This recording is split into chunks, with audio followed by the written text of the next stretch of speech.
Good evening, everyone, and welcome back to my online classes NCC Patna 9 career classes के app पर आप सभी छात्रों का स्वागत है। हिंदी मीडियम के 11th के छात्रों का बेहद स्वागत है। और आज आप लोगों का जो टॉपिक है बच्चों, वह है समुच्चयों का पूरक। समझना है कि समुच्चयों का पूरक क्या होता है। ऑपरेशन का ये लास्ट टॉपिक है। इसके बाद आप लोगों को जो है कार्डिनल रिलेशनशिप पर होगा and Cartesian product of sets पर होगा, अर्थात समुच्चय के कार्तीय गुणन के बारे में हम लोग आगे देखेंगे। आज जो हमारा टॉपिक है वह है समुच्चयों का पूरक, अर्थात समुच्चयों का पूरक कैसे निकलता है, ये पढ़ना है हम लोगों को। तो आइए समझते हैं इन चीजों को कैसे करेंगे। पहले ही आपको बताए हैं कि एक यूनिवर्सल स्टेट होता है जिसको हम यू से दिखाते हैं या एस से दिखाते हैं या एक्स से दिखाते हैं या कैपिटल ओमेगा से दिखाते हैं। ये आपका यूनिवर्सल स्टेट होता है और इसके बारे में आपको हम बताए थे। इसको हिंदी में समष्टीय समुच्चय कहते हैं। यूनिवर्सल स्टेट को हिंदी में क्या कहते हैं बच्चों? समष्टीय समुच्चय। ये आपका है। और ये होता क्या है इसके बारे में हम बताए हैं कि जब भी हम कभी किसी चीज पर डिस्कस करते हैं, किसी चीज पर विचार करते हैं, तब एक ऐसा सेट लेना होता है जो सभी सेट से ज्यादा एलिमेंट रखता हो, साथ ही साथ वह सारे एलिमेंट को रखता हो। अर्थात मान लीजिए अगर कहीं पर हम डिस्कशन करते हैं, कोई सेट ए लेते हैं, कोई बी लेते हैं, सी लेते हैं, डी लेते हैं, तो ए में भी कुछ ना कुछ मेंबर है, बी में भी कुछ मेंबर है, सी में भी कुछ मेंबर है, डी में भी कुछ मेंबर है। तब एक ऐसा सेट जिसमें ए का सारा एलिमेंट हो, बी का भी सारा एलिमेंट हो, सी का भी सारा एलिमेंट हो, डी का भी सारा एलिमेंट हो, और उसके पास हो सकता है कि कुछ एक्स्ट्रा हो, तो ऐसी स्थिति में जो सबसे बड़ा सेट है आपका, वही ए बी सी डी चारों के लिए यूनिवर्सल सेट का काम करेगा। तो यूनिवर्सल सेट क्या होता है? एक ऐसा सेट जो दिए गए सभी सेट का क्या हो? सुपर सेट हो। हिंदी में उसको अधिसमुच्चय कहते हैं। दिए गए सारे सेट का अधिसमुच्चय हो, सुपर सेट हो। ऐसा अगर होगा तो, जैसे मान लीजिए कि अगर आपके पास ए एक सेट है जिसमें कुछ मेंबर है 1 3 5 7 कुछ मेंबर है। बी आपके पास एक है जिसमें 2 4 6 8 है। सी है आपके पास जिसमें आपको 2 3 4 7 है। और डी मान लीजिए जिसमें आपको 1 3 5 8 है ना? ऐसे दे दिया। तो अब एक ऐसा सेट लेने जा रहे हैं जिसमें इन सब का एलिमेंट हो। मान लीजिए हम एक्स ले लिए जिसमें हम रख दिए 1 2 3 4 डॉट डॉट 10 तक चले गए। अब ध्यान दीजिएगा, ए का सारा एलिमेंट एक्स के अंदर है और एक्स के पास कुछ एक्स्ट्रा भी है। तो एक्स जो है वह ए का अधिसमुच्चय हो गया। एक्स जो है ए का सुपर सेट हो गया। सुपर सेट इंग्लिश में कहेंगे, हिंदी में उसको अधिसमुच्चय कहेंगे। सुपर सेट, इसी को हिंदी में अधिसमुच्चय बोलते हैं बच्चों। अधिसमुच्चय, ये देखिए, है ना? तो एक्स जो है वह दिए गए सारे सेट का सुपर सेट है। सुपर सेट कब होता है? जब एक सेट का सारा एलिमेंट दूसरे में हो और दूसरे के पास कुछ एक्स्ट्रा हो, तो फिर पहला सेट दूसरे का अधिसमुच्चय कहलाता है, सुपर सेट कहलाता है। जैसे ए का सारा एलिमेंट एक्स में है। ए में कौन कौन है? 1 3 5 7। तो अगर आप एक्स के अंदर जाएंगे तो 1 भी दिखेगा, आगे 3 भी दिखेगा, 5 भी दिखेगा, 7 भी दिखेगा। लेकिन एक्स के पास बहुत कुछ एक्स्ट्रा में है, जबकि हमें कम से कम एक एक्स्ट्रा चाहिए। एक एक्स्ट्रा हो जाए तब भी काम चल जाएगा, लेकिन यहां ज्यादा एक्स्ट्रा है। तो गौर करिए, 2 भी आ गया, उसमें 4 भी आ गया, 6 भी आ जाएगा, 10 भी आ जाएगा, और वो सब एक्स्ट्रा है। तो यहां पर ए उसका प्रॉपर सबसेट कहलाएगा, यथार्थ उपसमुच्चय कहलाएगा या वास्तविक उपसमुच्चय कहलाएगा। लेकिन एक्स इसका अधिसमुच्चय कहलाएगा और उसका सिंबल ये होता है, ये दीजिए या आप सीधे ये दीजिए, है ना? इसको पढ़ेंगे, x is a super set of set A. Super set of set ए, या फिर हम कह सकते हैं एक्स सेट ए का अधिसमुच्चय है। सेट ए का अधिसमुच्चय है ना। तो ये बेसिक बात पहले आप समझ लीजिए, जो पहले पढ़ा चुके हैं उसी को थोड़ा सा हम रिकैप करा रहे हैं और फिर हम पूरक समुच्चय के बारे में पढ़ेंगे। तो ए का सुपरसेट एक्स हो गया, बी का भी सुपरसेट एक्स है, सी का भी सुपरसेट एक्स हो गया और डी का भी सुपरसेट एक्स हो गया। यहां एक्स जो है सबका सुपरसेट है, तो उसको यूनिवर्सल सेट कहेंगे, समष्टीय समुच्चय कहेंगे। अब आगे बढ़ते हैं, देखिए क्या कहता है, डिफिनेशन समझिए आप। यहां पर कहता है इफ, ओह हिंदी मीडियम, यदि ए एक समुच्चय हो, ए एक समुच्चय हो तो u माइनस ए को सेट ए का पूरक समुच्चय कहते हैं, पूरक समुच्चय कहते हैं।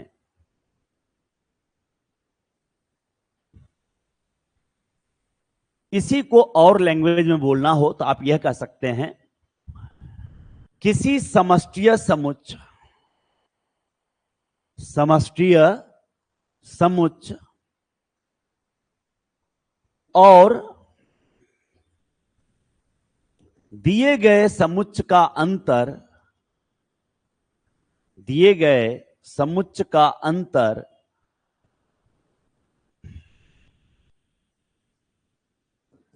दिए गए समुच्चय का पूरक समुच्चय कहलाता है, दिए गए समुच्चय का पूरक समुच्चय कहलाता है। अब ये बात आपको हम थोड़ा सा डिफिनीशन में, सॉरी पिक्चर से भी समझा देते हैं और एग्जाम्पल से भी समझा देते हैं। क्या कह रहा है यहां कि सबसे पहले तो कोई एक सेट होना चाहिए और फिर यूनिवर्सल सेट होगा।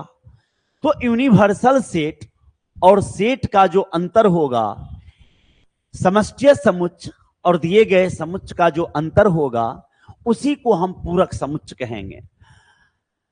जैसे यहां अगर इसको हमें डिफाइन करना हो तो इसका सिंबल ए डैश होता है, या ए के ऊपर सी लिख देंगे, कॉम्प्लीमेंट्री का ये सिंबल हो गया। पूरक समुच्चय को इंग्लिश में हम कॉम्प्लीमेंट्री सेट कहते हैं बच्चों, इंग्लिश में इसे हम कॉम्प्लीमेंट्री सेट कहते हैं। ये हो गया आपका, ध्यान दीजिएगा। पूरक समुच्चय को इंग्लिश में हम क्या कहते हैं, कॉम्प्लीमेंट्री सेट कहते हैं। सिंबल इसका ए डैश या ए का कॉम्प्लीमेंट है। इसको अगर हम डिफाइन करें तो ऐसे डिफाइन करेंगे, the set of all X such that X does not belong to A. ये बात लिखेंगे, मतलब हमको वह सब एलिमेंट लेना है जो ए का हिस्सा नहीं है या ए में मौजूद नहीं है। तो कहां मौजूद है, वह यूनिवर्सल सेट में मौजूद है।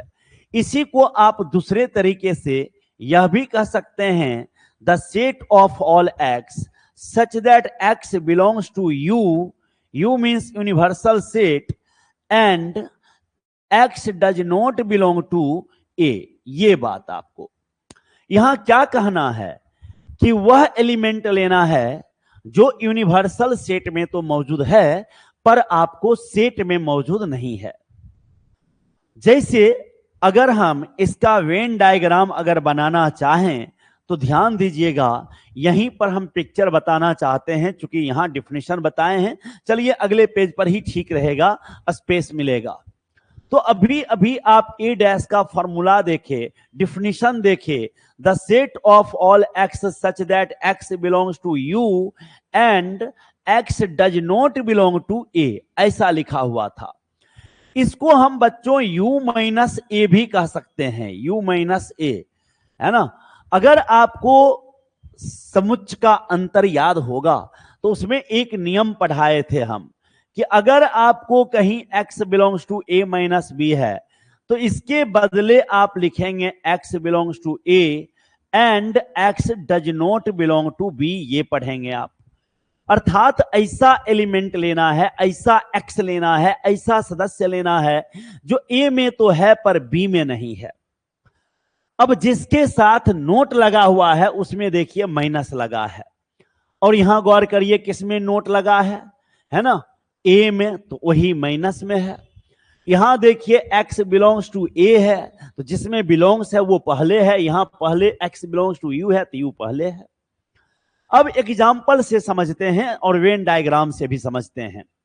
वेन डायग्राम में रेक्टेंगल को, आयत जो होता है ना रेक्टेंगल, उसको हम लोग यूनिवर्सल सेट की तरह ट्रीट करते हैं बच्चों, यूनिवर्सल सेट की तरह यूज करते हैं।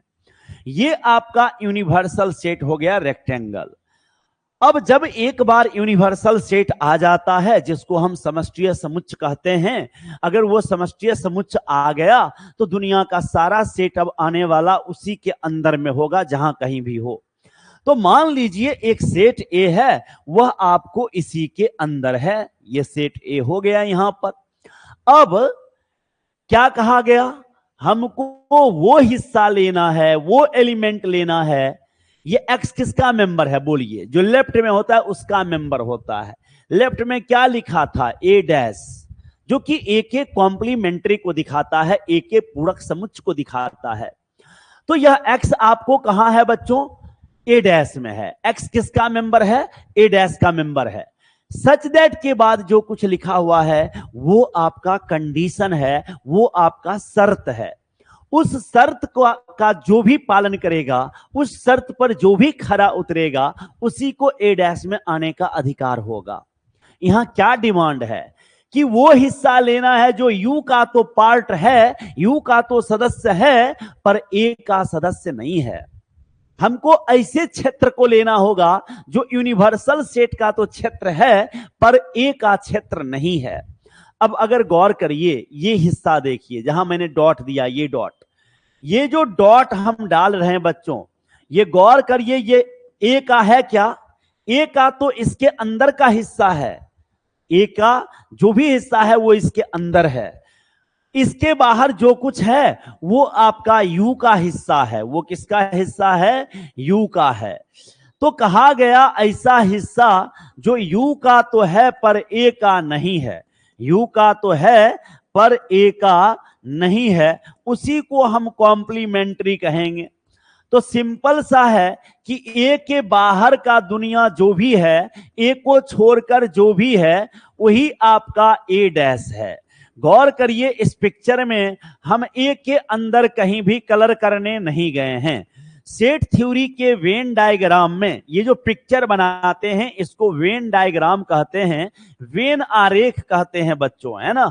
वेन आरेख में उसी हिस्से को कलर करते हैं जो हमारा डिमांड होता है, जो हमारा आंसर होता है, ठीक है। यहां पर हमारा आंसर क्या है, ए डैश, ए डैश ही हमारा डिमांड है, ए डैश ही हमें चाहिए। और उसके बारे में हम पढ़ चुके हैं यहां पर क्लियर कि वो हिस्सा लेना है जो ए का हिस्सा नहीं है। तो गौर करिए इस पिक्चर में ए का हिस्सा जो नहीं है वही ए डैश है। तो ए का हिस्सा ये बाहरी नहीं था तो वही हमारा ए डैश हो गया, इसी का नाम ए डैश है। इसी के ऊपर सी लिखेंगे और इसको कॉम्प्लीमेंट्री कहते हैं, इंग्लिश में कॉम्प्लीमेंट्री सेट और हिंदी में पूरक समुच्चय कहते हैं। ए को छोड़ कर लिया गया हिस्सा। अगर अब इस पर हम एक एग्जाम्पल ले लें, मान लीजिए लेट, कहीं पर आपको यूनिवर्सल सेट दे दिया, यूनिवर्सल सेट दे दिया 1 2 3 4 5 6 7 8 ऐसा दे दिया, और फिर एक सेट दे दिया एंड ए इक्वल टू आपको दे दिया 2 5 7 8 ऐसे दे दिया। और तब आपसे पूछ दिया गया ए डैश क्या होगा, ए डैश मतलब ए का कॉम्प्लीमेंट्री क्या होगा ये बताना है।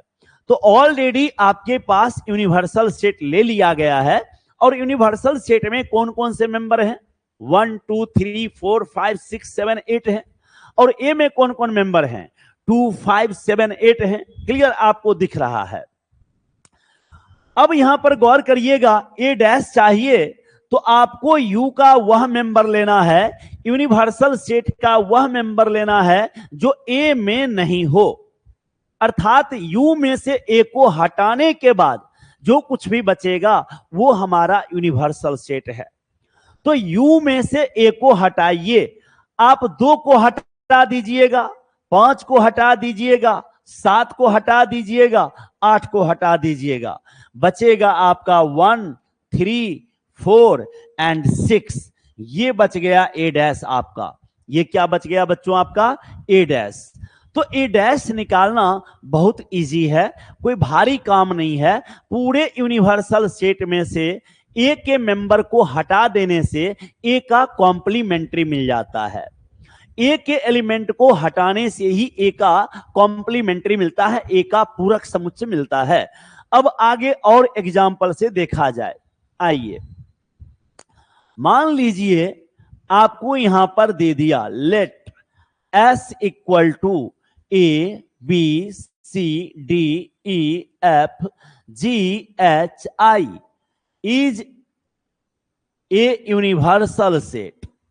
ये आपको एक यूनिवर्सल सेट दे दिया, समष्टीय समुच्चय दे दिया बच्चों आपको, है ना, समष्टीय समुच्चय दे दिया। ध्यान दीजिएगा।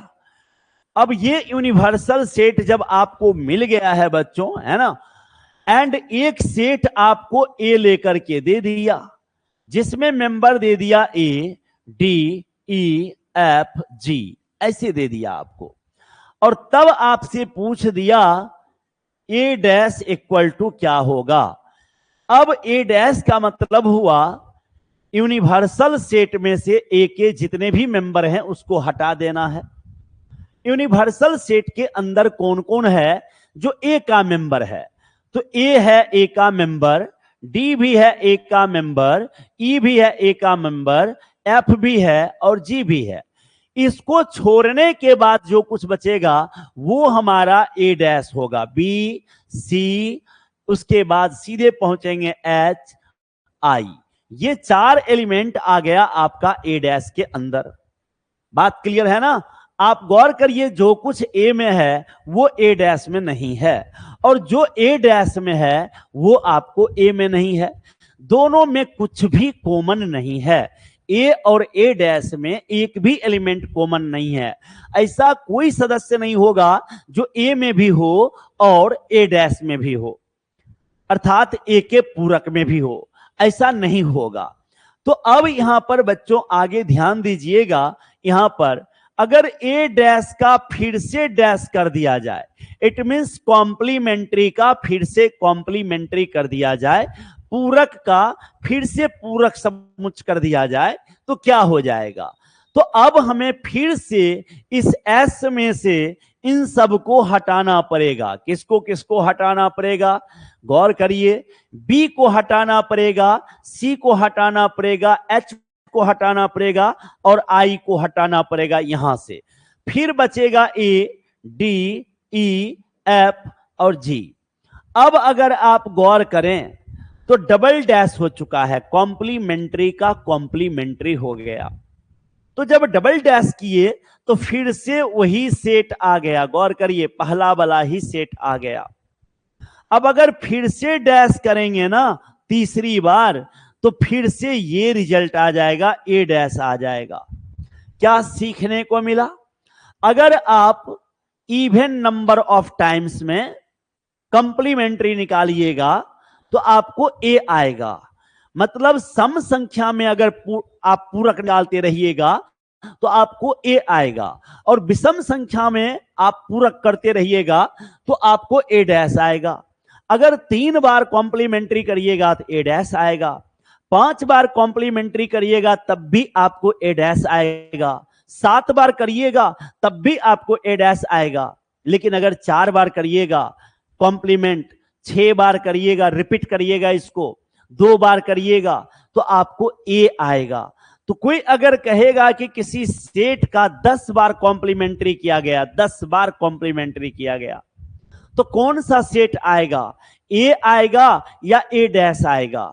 तो आपका जवाब होगा सर 10 बार किया जा रहा है, सम संख्या में इसे किया जा रहा है, इवन नंबर ऑफ टाइम्स जो है कॉम्प्लीमेंट्री निकाला जा रहा है, तो यहां पर आपका जवाब जो होगा वह ए होगा, राइट। तो अब हम आगे बढ़ते हैं, ये प्रॉपर्टीज अगर आप समझ गए हैं तो। लेकिन अगर मान लीजिए इसी जगह कोई आपसे एस डैश पूछ देगा, क्या पूछ देगा, एस डैश, क्लियर है, एस आपको दिख रहा है, एस डैश का मतलब हो जाएगा एस के सारे एलिमेंट को हटा देना पड़ेगा एस में से, तो जब सारा एलिमेंट हट जाएगा तो 5 हो जाएगा बच्चों, 5 हो जाएगा, क्या हो जाएगा, 5। अगर दोनों तरफ डैश ले लें फिर से तो यहां भी डैश लग जाएगा, इधर भी डैश लग जाएगा। लेकिन अभी अभी आप पढ़े हैं कि अगर किसी चीज का 2 बार डैश निकाला जाए तो वही सेट आ जाएगा, मतलब ए का डबल डैश करने पर ए आ गया, तो एस का डबल डैश करने पर एस हो जाएगा और ये 5 डैश रह जाएगा। तो यह भी याद रखने लायक चीज है कि 5 का जब डैश निकालेंगे तो वो यूनिवर्सल सेट के बराबर आएगा, मतलब एम्प्टी सेट का कॉम्प्लीमेंट्री सेट जो होगा वो खुद यूनिवर्सल सेट हो जाएगा। एम्प्टी सेट, रिक्त समुच्चय का अगर हम पूरक समुच्चय निकालेंगे तो खुद समष्टीय समुच्चय आ जाएगा, है ना। सो किसी भी सेट का कॉम्प्लीमेंट्री निकालना आप आसानी से समझ गए हैं। यहां पर आपको पीछे बताए हैं, गौर करिएगा, ये u माइनस ए लिखे हैं। यूनिवर्सल सेट को u से भी दिखाया जाता है, s से भी दिखाया जाता है, कैपिटल X से भी दिखाया जाता है। तो यहां s माइनस ए लिख दें या कैपिटल X माइनस ए लिख दें, बात तो सब एक ही है। तो अगर हम a डैश इक्वल टू क्या बोले हैं, u माइनस ए, तो b डैश क्या बोलेंगे बच्चों, u minus B, c dash क्या बोलेंगे, u minus C, d dash क्या बोलेंगे, u माइनस डी। तो बड़ी आसानी से आप समझ रहे हैं कि समष्टीय समुच्चय में से दिए गए समुच्चय को घटाना है तो फिर पूरक समुच्चय निकल जाएगा। जब भी किसी सेट का पूरक समुच्चय निकालना होगा, है ना, कॉम्प्लीमेंट्री सेट निकालना होगा, तो यूनिवर्सल सेट में से उस सेट को घटा देंगे बच्चों। यहां तक आपको अच्छे से समझ में आ गया होगा। चलिए हम आगे बढ़ते हैं, नेक्स्ट इसके प्रॉपर्टीज की तरफ बढ़ेंगे हम लोग। Properties of complementary sets, complementary set of set, किसी सेट के, किसी समुच्चय के, है ना, किसी समुच्चय के पूरक समुच्चय, है ना, के गुण। चलिए देखते हैं क्या था गुण। सबसे पहला था ए डैश का अगर डबल डैश कर दें तो आपको फिर से ए आ जाएगा, अगर ए डैश का ट्रिपल टाइम डैश कर दें तो ए डैश आ जाएगा। दूसरा आपके पास था कि ए डैश का मतलब है u माइनस ए। तीसरा आपका मतलब है कि अगर कोई एलिमेंट ए में है, x बिलोंग्स टू ए है, तो पक्का है कि वह ए डैश में नहीं होगा, और अगर ए डैश में नहीं है तो वह किस में होगा, ए में होगा, लेकिन वह यूनिवर्सल सेट के अंदर का ही एलिमेंट होगा, यह ध्यान रखना है। चौथा नंबर है, अगर आपका x ए में नहीं है, x ए में नहीं है, तो x कहां होगा, ए डैश में होगा, लेकिन यह x पहले वहां पर कोरेस्पोंडिंग यूनिवर्सल सेट जो होगा उसमें रहना ही चाहिए, है ना। अगर कोई एलिमेंट यूनिवर्सल सेट में है ही नहीं तो फिर वह ना तो ए में आएगा ना ए डैश में आएगा, ये ध्यान रखिएगा आप लोग। चौथा नंबर प्रॉपर्टी आप समझ गए हैं। पांचवा अभी अभी थोड़े देर पहले देखे थे कि अगर s का डैश करेंगे, s का डैश करेंगे मतलब यूनिवर्सल सेट का डैश करेंगे u डैश, तो ये आपको 5 आ जाएगा। अभी अभी बताए थे S डैश बराबर 5, मतलब S में से S के एलिमेंट को हटा देना है, U में से U के एलिमेंट को हटा देना है, तो आपको U का कॉम्प्लीमेंट्री सेट मिल जाएगा, U का यूनिवर्सल सेट मिल जाएगा। छठा नंबर है आपको कि अगर आप 5 डैश करते हैं, 5 dash, it means empty set का कॉम्प्लीमेंट्री निकालते हैं, तो ये आपको यूनिवर्सल सेट ही आएगा। मतलब एम्प्टी सेट का पूरक समुच्चय समष्टीय समुच्चय होता है। The complementary set of empty set is a universal set हो जाएगा, है ना, ध्यान रखिएगा।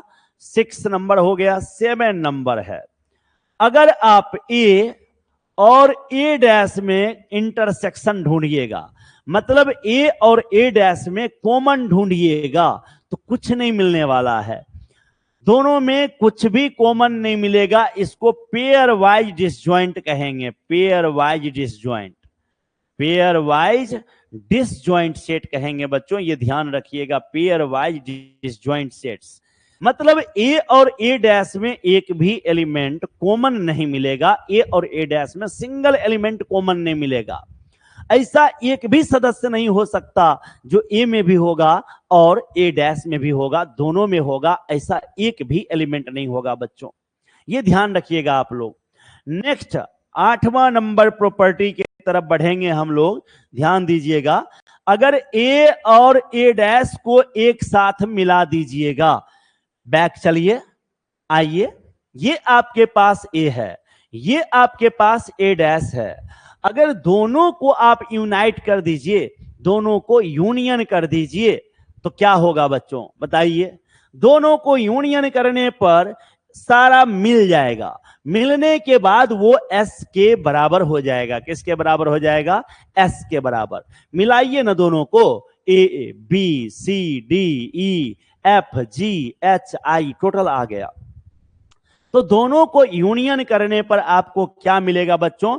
यूनिवर्सल सेट मिल जाएगा। एस दे देते हैं कि आप कंफ्यूज ना हो जाएं, क्योंकि यूनिवर्सल सेट को यू से दिखाया जाता है और उसका चेहरा यूनियन से मिलता जुलता है, तो आप कहीं वहां कंफ्यूज ना हो जाएं, इसलिए एस लिख दिए, और एस यहां आपका यूनिवर्सल सेट है बच्चों, यूनिवर्सल सेट। चलिए नेक्स्ट देखिए। ठीक इसी तरह अगर हमारे पास 8 रूल देख चुके हैं, 9 नंबर है। अगर कहीं a माइनस बी लिखा है बच्चों, तो आप इसे a इंटरसेक्शन b डैश लिखेंगे। b डैश का मतलब हुआ कॉम्प्लीमेंट्री, और b डैश का मतलब हुआ b नहीं चाहिए, b को छोड़कर। तो भाई यहां पर जिसको छोड़ना है ना, उस पर डैश लगता है, और a माइनस बी का भी अर्थ वही है कि a में से b को हटाकर, इट मीन्स b को छोड़कर, इसलिए b के साथ माइनस लगा है। तो जहां जहां माइनस होगा वो डैश का कंडीशन आएगा। अगर आप इसे डायग्राम से समझना चाहते हैं तो ऐसे समझ लीजिए, अगर यहां पर आपको ये पिक्चर बनाना है, आप सभी जानते हो कि रेक्टेंगल, अभी एलएचएस का हम मेन डायग्राम बना रहे हैं, एलएचएस का, थोड़ा गौर से देखिएगा। यहां पर आपके पास U है, U आपको यूनिवर्सल सेट को दिखाता है। अब इसमें 2 सेट ले लीजिए, एक सेट A लीजिए और दूसरा सेट B लीजिए। अब आपको क्या चाहिए? A माइनस बी, पहले ही सिखा चुके हैं कि इस क्षेत्र को A माइनस बी कहते हैं, पहले ही आपको बताए हैं शेडेड रीजन, छायांकित हिस्सा को A माइनस बी को। अब इसको हमको दिखाना है कि यह भी पिक्चर ऐसा ही हो जाएगा, यह भी पिक्चर सेम ऐसा हो जाएगा। कैसे? आइए देखते हैं। सबसे पहले इधर हम एक यूनिवर्सल सेट का रेक्टेंगल ले लिए, अब हम A ले लिए और फिर हम B ले लिए। अब एक काम करिएगा, यहां सबसे पहले B डैश निकालना पड़ेगा। क्या निकालना पड़ेगा आपको? B dash. B डैश जानते हैं किसको कहते हैं? B को छोड़कर जो हिस्सा है उसी को तो B डैश कहते हैं। B को छोड़कर कौन हिस्सा है आप देख लीजिए गौर से। B को छोड़कर, B आपको मालूम है ना, ये वाला हिस्सा B ऐसे गया, ये वाला B है आपका, ये देख लीजिए, ये आपका B है। इसको छोड़कर जो हिस्सा है उसको बी डैश कहेंगे बच्चों। तो बी डैश में कौन कौन हिस्सा कलर होगा ये हम आपको बता रहे हैं, गौर करिएगा। बी को छोड़कर सारा हिस्सा कलर कर दीजिए, सारा हिस्सा पूरा का पूरा कलर कर दीजिए। लीजिए, बी को छोड़कर बी का थोड़ा भी हिस्सा कलर नहीं होगा। अब ये ग्रीन कलर का जो भी हिस्सा आपको दिख रहा है ना बच्चों, ये आपका बी डैश है। ये ग्रीन वाला आपका क्या है, बी डैश है, याद रखिएगा, ठीक, बी डैश। और अब आपको ए चाहिए, ए आपको हम ए भी कलर कर देते हैं, ध्यान दीजिएगा, येलो से ए कलर कर देते हैं। ए वाला हिस्सा ये है, देख लीजिए, ये आपका पूरा का पूरा ए है बच्चों, ठीक है। अब ए भी आपको दिख गया, बी डैश भी दिख गया। आपको क्या चाहिए, ए और बी डैश का इंटरसेक्शन अर्थात कॉमन हिस्सा। अब जो कॉमन हिस्सा मिलेगा बस उसी हिस्से को लेना है, बाकी को छोड़ देना है। फाइनल रिजल्ट में हमको क्या लेना है, ए और बी डैश का इंटरसेक्शन, कॉमन पार्ट। तो अगले पिक्चर पर चलिए, इसी पिक्चर से अगले, ये वेन डायग्राम से हम आगे बढ़ रहे हैं, ध्यान दीजिएगा आप। ये आपका ए है, ये आपका बी है। आपको वो हिस्सा चाहिए जो ए और बी डैश का कॉमन है। इट मींस ग्रीन और येलो का कॉमन, ग्रीन और येलो का कॉमन। तो देखिए कौन हिस्सा है जो ग्रीन का भी है और येलो का भी है। कौन ऐसा हिस्सा है जो ग्रीन के लिए भी है और येलो के लिए भी है। तो गौर करिए, ये वाला हिस्सा, ये हिस्सा देखिए, ये हिस्सा, ये आपका ग्रीन, ऊपर के पिक्चर में गौर करिएगा, उस हिस्से में ग्रीन भी है और येलो भी है।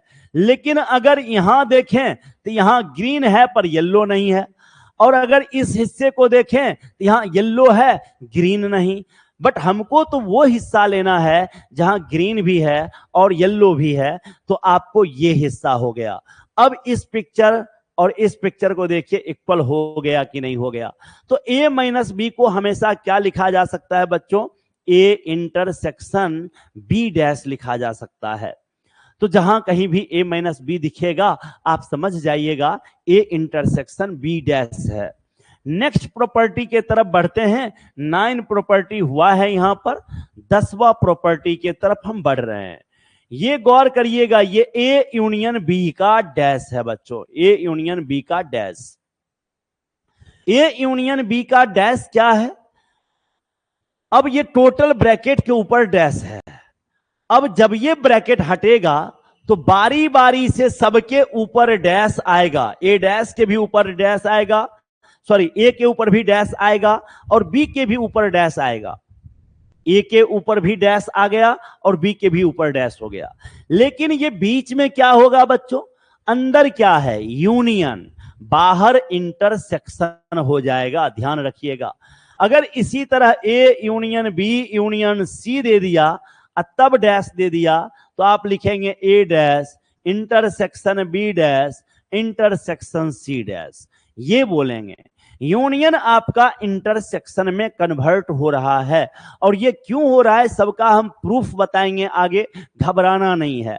अभी आपको रिजल्ट के तौर पर दिमाग में रखना है कि डिमॉर्गन लॉ इसको कहेंगे, इसको क्या बोलेंगे बच्चों, डिमॉर्गन लॉ। आपको याद होगा जब हम डिफरेंस ऑफ सेट पढ़ा रहे थे पीछे, तो वहां पर A minus B union C था और उसको हम लिखे थे A minus B intersection A minus C, ऐसा लिखे थे हम। यूनियन वहां इंटरसेक्शन में बदल गया था बच्चों, यूनियन वहां इंटरसेक्शन में बदल गया था। तो गौर करिए यहां पर, यहां भी यूनियन किस में बदल गया, इंटरसेक्शन में, और उसको कहे थे another form of De Morgan law, De Morgan law का दूसरा रूप। तो हम कहे थे कि पहला रूप क्या होगा, पहला रूप इसी को कहेंगे बच्चों।